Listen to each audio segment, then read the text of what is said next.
चले मैं स्टार्ट करते हैं। आज का लास्ट लेक्चर है, मतलब न्यूमेरिकल एनालिसिस से रिलेटेड। हम लास्ट लेक्चर को कवर करते हैं, that is numerical solution of ODEs. PDEs आप लोगों ने पढ़ ली है, जो हमने पार्शियल डिफरेंशियल इक्वेशन में पढ़ी थी। और आज हम पढ़ेंगे लास्ट सेक्शन, दैट इज ओडीज। अच्छा, ओडीज में क्या होता है, मैंने आपको पहले एग्जांपल दिया था सबसे पहले कि आपके पास क्वेश्चन होता है D Y over D x is equal to X upon Y. तो ये आप सेपरेबल इक्वेशन से कर सकते हैं। फिर आपके पास बर्नौली इक्वेशन है, लीनियर इक्वेशन है, होमोजीनियस इक्वेशन है, बहुत सारी इक्वेशन है जो आप लोग हल करते हैं using different exact methods. But कुछ इक्वेशन ऐसी होती हैं जिनके सॉल्यूशन पॉसिबल नहीं होते हैं, जैसे D Y over D x is equal to E power X square. तो हमें न्यूमेरिकल टेक्निक्स चाहिए होती हैं। ठीक है, न्यूमेरिकल टेक्निक्स में भी कुछ ऐसी टेक्निक्स हैं जो फुली न्यूमेरिकल नहीं है, दैट इज सेमी एनालिटिक, या फिर उन्हें सेमी न्यूमेरिकल कहते हैं। ठीक है, क्योंकि हम जब स्टार्ट करते हैं ODEs का सॉल्यूशन तो हम पढ़ते हैं बिगनिंग में पिकार्ड मेथड। सबसे पहले आता है पिकार्ड मेथड। देखें, this is your Picard method, ये इसकी जनरल स्कीम है। पिकार्ड मेथड से रिलेटेड सॉल्यूशन का क्वेश्चन नहीं आता है, इससे रिलेटेड एक चीज़ इंपॉर्टेंट है, that is its general scheme. ये इसकी जनरल स्कीम है, that is y n equal to one plus zero to x lower limit, और अपर इसकी फिक्स होती है एक्स। लोअर जो भी लिमिट हो, इनिशियल कंडीशन जैसे होती है in this case x not is zero, y n minus one plus x d x. इसमें होता क्या है कि आप वाई वन निकालना है तो एन की जगह पे वन पुट करते हैं। ठीक है, देखें, एन की जगह वन पुट किया, ये स्कीम बनी। इनिशियल वैल्यूज आपने पुट की, एक्स नोट की वैल्यू जीरो है, वाई नोट की वैल्यू आपने रखी है एक्स प्लस वन, आपने इंटीग्रेट किया and you obtain y one. ठीक है, then what will you do again, you will find out y two. Y two के लिए आप क्या करेंगे, वही वैल्यूज पुट करेंगे, फिर इंटीग्रेट करेंगे। तो here you can see that एक बार इंटीग्रेशन ली, ये टर्म आई, दूसरी बार ली और एक्सटेंड हुई, फिर ये बढ़ती जाएगी। इसका मकसद है कॉम्प्लिकेशंस विल बी इंक्रीज्ड। जब आपके पास इंटीग्रेशन बार बार लेने से क्या होगा, समवेयर आपके पास जो फंक्शन आएगा वो डिफ़िकल्ट होगा in order to get integrated. तो इसीलिए पिकार्ड का ड्रॉबैक क्या होता है कि इसमें again and again integration use होती है। इट्स ये सेमी एनालिटिक मेथड है, और इसका एक ड्रॉबैक है कि ये बार बार इंटीग्रेशन को यूज़ करता है, और आपको पता है बार बार इंटीग्रेशन लेने से फंक्शंस कॉम्प्लिकेटेड बनता जाता है। That is the drawback behind the this technique. ठीक है, मुझे यही बताना था कि पिकार्ड मेथड का ड्रॉबैक क्या है, इंटीग्रेशन। ठीक है, उसके बाद हम पढ़ते हैं टेलर सीरीज। आपको पता है this is your Taylor series, आपने कैलकुलस में पढ़ी है। This is the general Taylor series, x minus x naught, x minus x square, ये चलती जाती है। This is the Taylor series. देखें, अगर आपके पास एक डिफरेंशियल इक्वेशन है this, and this is the initial condition, आपको वाई फाइंड करना है at x equal to point two. Step size आप पॉइंट वन लें, पॉइंट टू ले, समवेयर आपको हमेशा पेपर में गिवन होती है MCQs में जब आता है तो। लेकिन टेलर सीरीज से रिलेटेड भी MCQ में क्वेश्चन जो आता है, दैट इज कि टेलर सीरीज का ड्रॉबैक क्या है। ठीक है, the drawback of Taylor series is differentiation again and again. जैसे पिकार्ड में आप डेरिवेटिव लेते हैं, सॉरी इंटीग्रेशन लेते हैं, टेलर सीरीज में आप डिफरेंशिएट करते हैं। देखें ना, d Y over D x, ये आपका गिवन है डेरिवेटिव। ठीक है, वाई डेरिवेटिव इसके बराबर है। आप फिर क्या करेंगे, वाई डबल डेरिवेटिव लेंगे, थ्री डेरिवेटिव लेंगे, फोर लेंगे, मतलब समवेयर डेरिवेटिव आपका क्या होता जाएगा, कॉम्प्लिकेटेड बनता जाएगा। इसका मकसद है, the drawback of Taylor series is to compute derivative again and again. ठीक है, दोनों में आपको फ़र्क समझ में आ गया। These both are semi analytic या सेमी न्यूमेरिकल मेथड आप इनको कहते हैं। इसमें क्या होता है, ये आप देख रहे हैं, ये एनालिटिक के तरीके से काम कर रहा है, और ये वाई वन वाई टू ये न्यूमेरिकल का भी इसमें है, दोनों है। सेमी एनालिटिक तभी कहते हैं इसको। और एनालिटिक इसलिए कि ये इंटीग्रेशन एक्यूरेटली मेजर कर रहा है आपकी, दैट इज वाई इसे आप कहते हैं सेमी एनालिटिक। आधा, क्योंकि आधा काम ये एग्जैक्ट वाला कर रहा है, आधा ये काम न्यूमेरिकल वाला कर रहा है। That is why we are saying semi numerical या फिर semi analytic. The drawback is that कि पिकार्ड में आपको बार बार इंटीग्रेशन लेनी पड़ती है, टेलर सीरीज में बार बार डेरिवेटिव लेना पड़ता है। This is the drawback. लेकिन हम कह रहे हैं कि हमें न्यूमेरिकल सॉल्यूशन चाहिए, सेमी से हमें बाहर जाना है। तो दो चीज़ें आपने देखा, एक या तो फिर मैं इस इंटीग्रेशन को ख़त्म करूं, ठीक है, कोई ऐसा तरीका ले आऊं कि जिसमें मुझे इंटीग्रेशन लेनी ना पड़े, simple is that, like Simpson rule. ठीक है, Simpson 3/8 rule, Simpson 1/3 Simpson 1/8, 1/3 rule, 3/8 rule, trapezoidal rule. These are the rule in which integration will not be computed, क्योंकि हम उसको टेबल की मदद से कर लेते हैं। तो यहाँ तो फिर इन पिकार्ड मेथड में वो चीज़ें हम लेके आए कि इंटीग्रेशन हमें लेनी ना पड़े, या फिर टेलर सीरीज से हमें ये डिफ्रेंसिएशन ख़त्म करनी पड़ेगी, ताकि हमारा जो जवाब है विदाउट फाइंडिंग द डेरिवेटिव हम उसको कैलकुलेट कर सकें। This is the drawback. और जो किसी मेथड का ड्रॉबैक होता है वही उसका स्ट्रॉन्गेस्ट पॉइंट भी होता है, क्योंकि उसी ड्रॉबैक को हम रिमूव करते हैं दूसरा मेथड बनाने के लिए।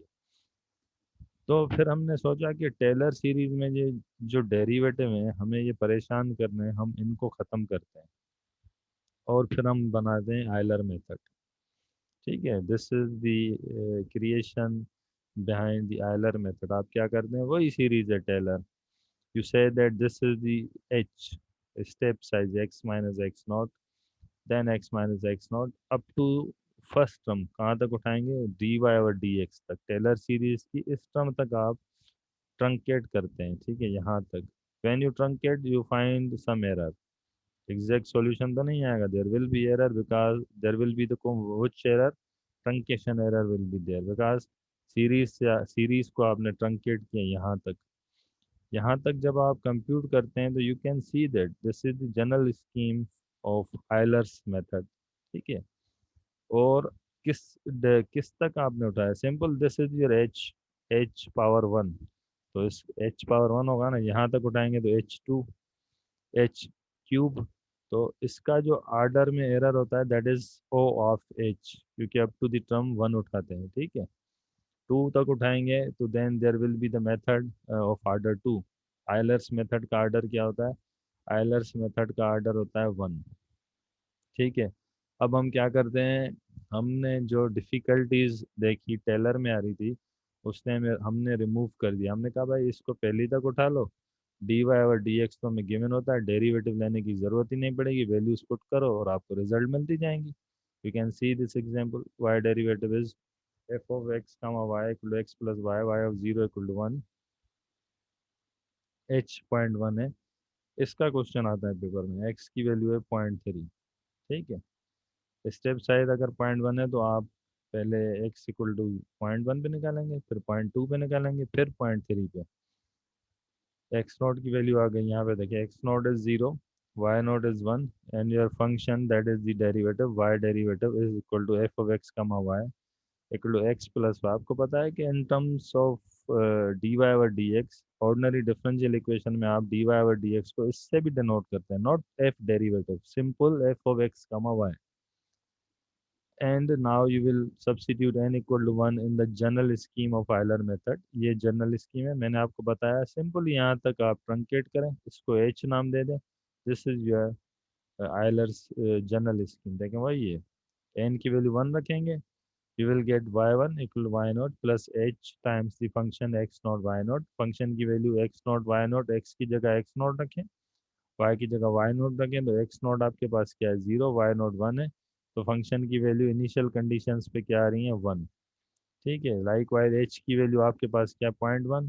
तो जब मल्टीप्लाई करेंगे तो 0.1 आ जाएगा, इनिशियल वैल्यू 1, तो 1.1 is the final value which you will obtain after substituting all these values. ठीक है, ठीक है, 1.1। Like wise you will compute second and third.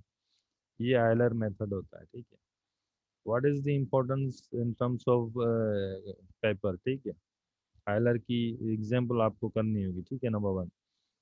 Number two, Euler कहाँ से ड्राइव होता है, टेलर सीरीज से। ठीक है, इसको मेथड ऑफ टेंजेंट भी कहते हैं। Here you can see that we have draw the tangent. ठीक है, इसको मेथड ऑफ टेंजेंट के नाम से भी पहचाना जाता है।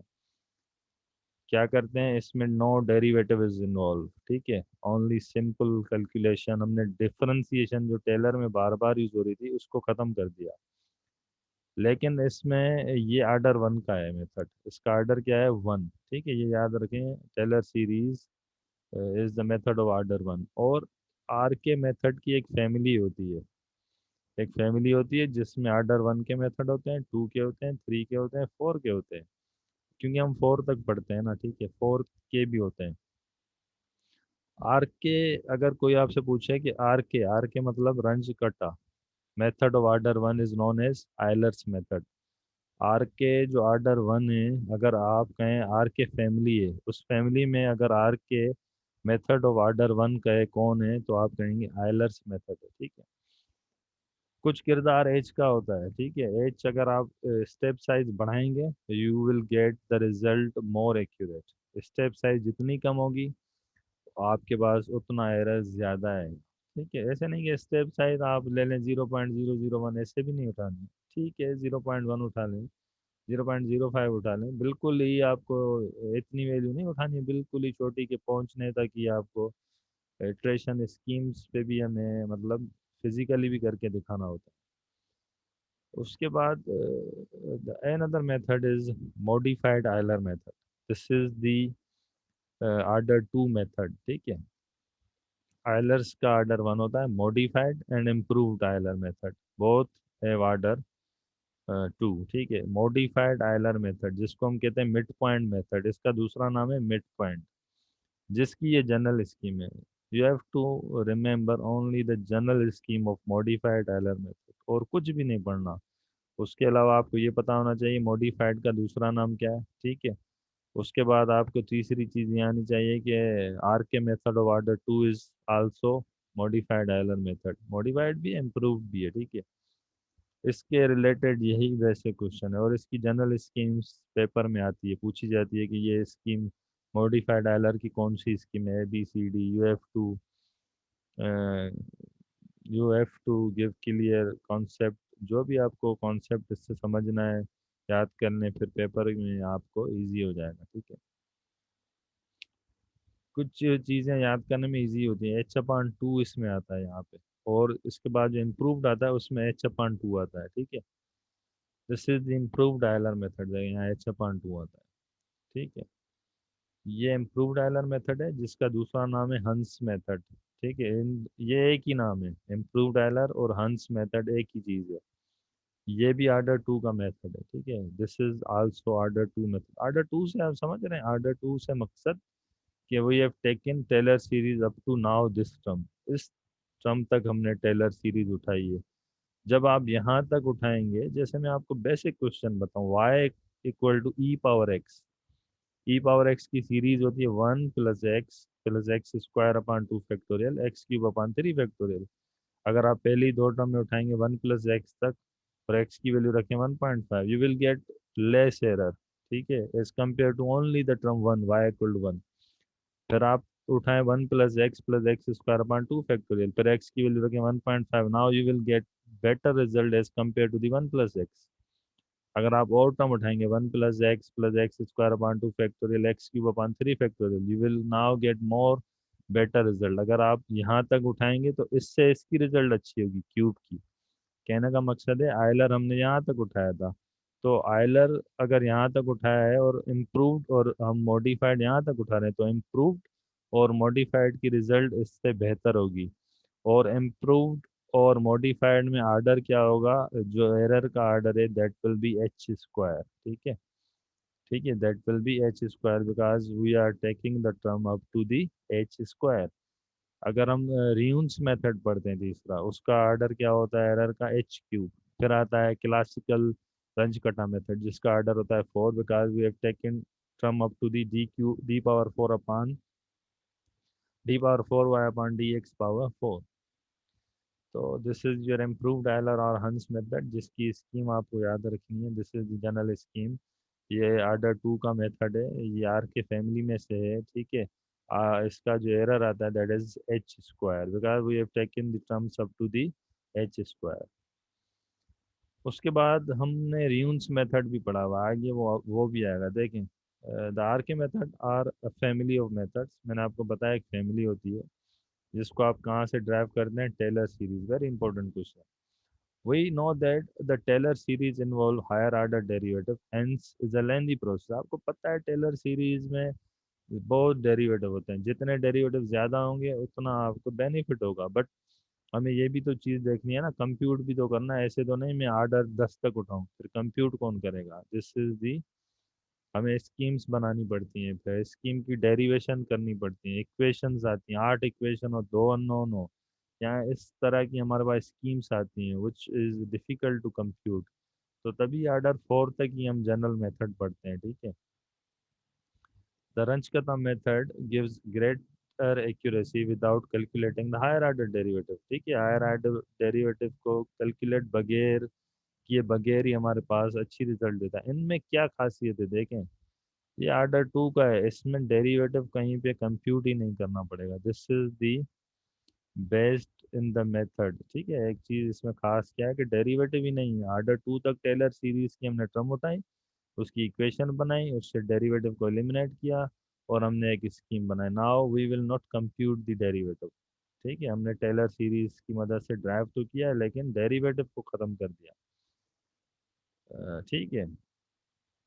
These methods agree with Taylor series solution up to the term Hn। Hn का मकसद H1 होगा तो आयलर है, H2 होगा तो इम्प्रूव मॉडिफाइड है, H3 होगा तो रियूंज है, H4 होगा तो क्लासिकल आर के मेथड है। Where n differs from the method to method and is known as the order of that method। ठीक है, आर्डर का मकसद है अगर H पे 1 है तो आयलर है, आर्डर 1 2 है तो आर्डर 2 है तो मॉडिफाइड इम्प्रूव्ड है, H पे 3 है तो आपके पास रियूंज मेथड है, H पे 4 है तो क्लासिकल मेथड है। For example, as it will be shown shortly that Euler method, modified and improved method are Runge-Kutta methods of first, second and third order। There is a correction, आप improved order 2 का होता है, ठीक है। The fourth order Runge-Kutta method is the most commonly used and it is often referred to as a Runge-Kutta method only। और अक्सर लोगों को यही पता होता है कि जो रंज-कटा मेथड है दैट इज आर्डर 4, बट ऐसे नहीं है।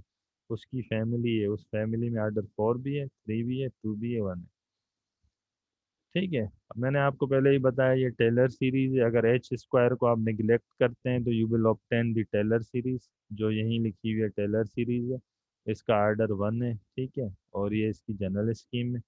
अगर आप आर्डर 2 तक जाते हैं फिर हम डेरिवेशंस करते हैं, ये वैल्यूज आती हैं और this is improved Euler method, हंस मेथड कहते हैं।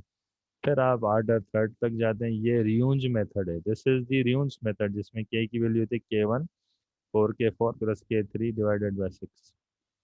ये जो के है ना के, ये जो इसमें डिनोमिनेटर है 6, इसका सम भी, कोफिशिएंट का सम भी 6 होना चाहिए। यहाँ पे देखें 2 है तो इन कोफिशिएंट का सम 2 है, ठीक है, ये चीज़ आप याद रखें।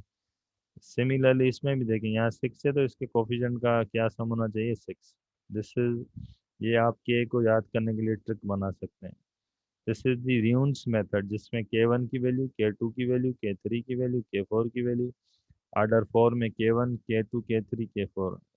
आपको ये केस की वैल्यू याद रखनी है, ठीक है, स्पेशली आर के 4 की के, कि व्हाट इज के and what is K1 K2 K3 K4, ठीक है। और ये आपके पास चारों मेथड हो गए इसके related to the are K method. इसके प्रॉब्लम नहीं आते हैं, ठीक है, इसकी जनरल चीज़ें ही पूछी जाती हैं। इसका आर्डर 4 हो गया, इसके एरर का आर्डर भी 4 हो गया। उसके बाद हमारा लास्ट टॉपिक आता है that is predictor character methods. ठीक है, हमने कहा कि भाई पीछे की जो स्कीम्स थी उसमें d y upon d x is equal to f of x comma y subject to this condition. ठीक है, प्रिडिक्टर करेक्टर मेथड्स क्या होते हैं। प्रिडिक्टर करेक्टर, पहले हम प्रिडिक्ट करते हैं फिर उसको करेक्ट करते हैं, that is the concept of predictor character. In methods की खासियत है कि इन मेथड ये सेल्फ स्टार्टिंग मेथड नहीं है, ठीक है। सेल्फ स्टार्टिंग मेथड का मकसद है जो खुद से खुद स्टार्ट हो। इन मेथड को स्टार्ट करने के लिए हमें दूसरे मेथड्स की हेल्प लेनी पड़ती है। That is why these two methods जो हम लोग पढ़ते हैं, Milne's and Adam Bashforth methods, are not self starting method because we need another method to start these method. क्योंकि इसमें क्या होता है, मिलनीज और एडम बेशफोर्ड को स्टार्ट करने के लिए ये ज़रूरी है कि आपके पास चार वैल्यूज़ होना ज़रूरी है। अगर चार वैल्यूज़ जैसे x note, Y note, x1, y1, x2, y2, x3, y3, अगर ये चार वैल्यूज़ गिवन है, you can start this method. Otherwise you will need help of Picard method in order, Picard या टेलर से, पिकार्ड से करते हैं, ठीक है, तो उसकी हेल्प चाहिए टू स्टार्ट दीज मेथड। ये चीज़ याद रखें, these are not self starting method, ठीक है। सेल्फ स्टार्टिंग मेथड आपने आयलर पढ़ी, सेल्फ स्टार्टिंग मेथड है। आपने आर के थ्री पढ़ी, सेल्फ स्टार्टिंग मेथड है, ठीक है। और this is not self starting method, but these are multi step method, multi steps हैं, ठीक है। अ,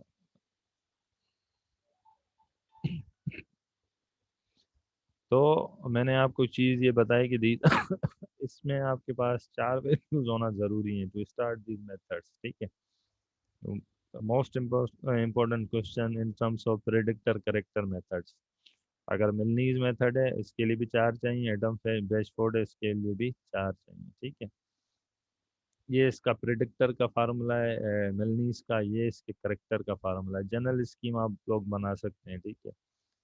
देखें, the algorithm defined above is due to the Milnes and is called Milnes predictor corrector method. In order to have a better accuracy, we must ensure that the starting values must be accurate and then subdivide the interval xi plus 1. It may be noted that predictor corrector method are multi-step method. ये method कौन से हैं आपके? Multi step method है, ठीक है। ये चीज़ important है। ये मेथड सेल्फ स्टार्टिंग नहीं है, बिकॉज मैंने आपको बताया थ्री एडिशनल वैल्यूज हमें चाहिए इनिशियल कंडीशन के अलावा। एक इनिशियल हो गई एक्स नोट वाई नोट, उसके अलावा भी तीन चाहिए। यहाँ पे ये दो क्वेश्चन अलग हैं, एक इनिशियल के अलावा तीन चाहिए या फिर हमें चार चाहिए, ठीक है। Are not self starting as they require three additional values of y, they require four initial point, ठीक है। दोनों बात तो एक ही कर रहा है, क्योंकि डिफरेंशियल इक्वेशन में और न्यूमेरिकल सॉल्यूशन और ओडीज में इनिशियल गिवन होती है, तीन और चाहिए, अदरवाइज हम कहते हैं चार, ठीक है। In general, we need four prior values in order to start the Bashford method. And Bashford method is a multi-step method. ठीक है? The basic principle behind multi-step method is to utilize four prior values of y to construct a polynomial that approximate the derivative of the function and to extrapolate this into the next interval. ठीक है? Simple as that. Okay, you need four values to start these method, Milne's and Bashford. Milne's and Bashford method are multi-step method, but they are not self-starting method, ठीक है। इससे तीन चार MCQ आपके cover हो रहे हैं, ठीक है।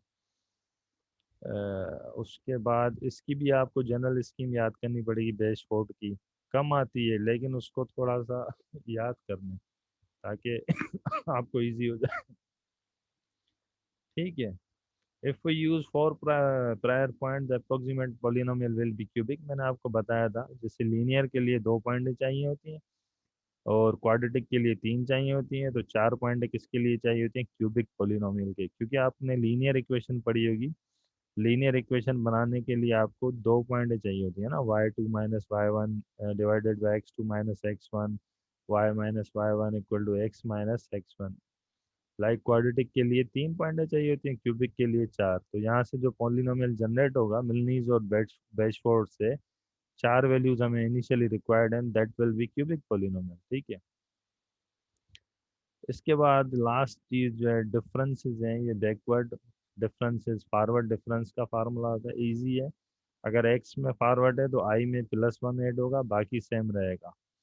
अगर यहाँ मैं वाई कर दूं तो यहाँ पे आई हो जाएगा, यहाँ पे जे माइनस, अगर फॉरवर्ड है तो यहाँ पे जे प्लस वन होगा, ठीक है। आई आई प्लस वन आई हो जाएगा। बैकवर्ड है तो आई माइनस वन, क्योंकि ये फिर आई जे होगा। अगर बैकवर्ड वाई में है तो जे माइनस वन। देखें, this is the concept behind the forward and backward. देखें, यू एक्स, ठीक है, फॉरवर्ड। अगर यू वाई बैक फॉरवर्ड है तो आई ये जे प्लस वन, देख बाकी सेम रहेगा, ठीक है। और अगर आपके पास बैकवर्ड है तो यहाँ पे आई माइनस वन, आई माइनस वन होगा, देखें। अगर वाई है तो जे माइनस वन होगा, ठीक है। ये देखें जे माइनस वन, ठीक है।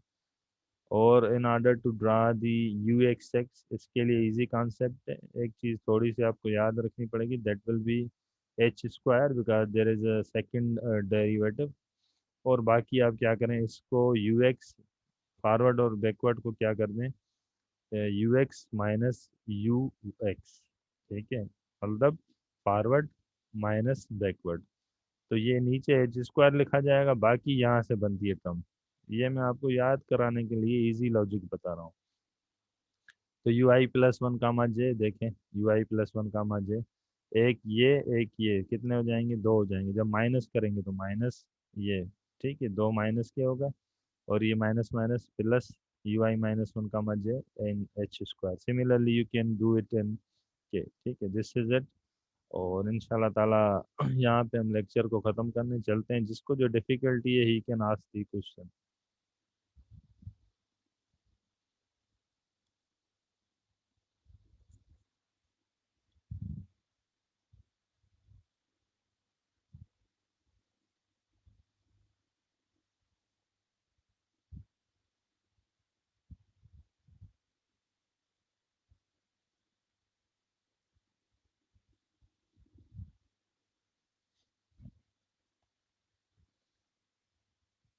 हेलो जी, किसी को कुछ पूछना है तो पूछे यहाँ तक।